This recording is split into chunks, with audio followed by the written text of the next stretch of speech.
I see too many major similarities between Thomas Massie losing his 2026 primary and Ron Paul being pushed out in 2012.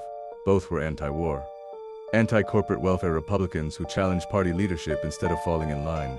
And in both cases, the GOP establishment seemed more interested in protecting lobbyists and insiders than protecting constitutional principles.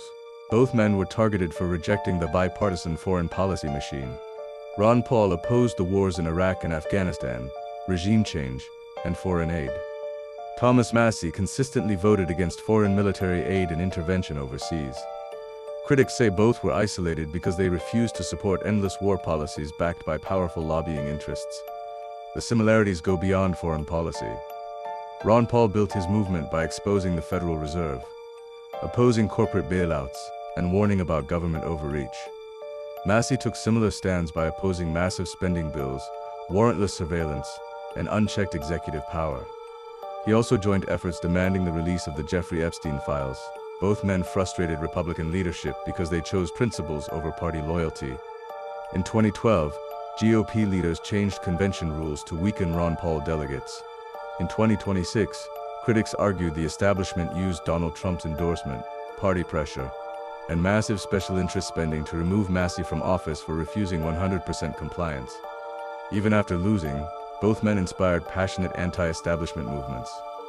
Ron Paul rallies became famous for their End the Fed and anti-war energy. At Massie's concession event, supporters chanted "No more wars" and "America first." To many liberty-minded voters, both defeats symbolized the GOP sidelining constitutional conservatives to satisfy defense contractors, foreign policy lobbies, and party insiders. Massie's 2026 primary became the most expensive House primary in history, fueled by over $32 million in outside spending and attack ads. Much of the backlash centered around his votes against foreign aid packages. During his concession speech, Massie joked it took a while to find Ed Galrine in Tel Aviv, highlighting concerns about foreign lobbying influence in U.S. elections. The irony is hard to ignore. The Republican Party claims to support limited government, constitutional rights, and America First policies. Yet two of its most principled voices, Ron Paul and Thomas Massie, were treated like enemies for actually living by those beliefs. Both men opposed endless wars, corporate welfare, reckless spending, mass surveillance, and foreign influence over American policy. Instead of debating their ideas honestly, the political machine relied on media attacks, rule changes, party pressure, endorsements, and floods of special interest money to silence them. Ron Paul warned the GOP that abandoning liberty for empire and corporate power would hollow out the party.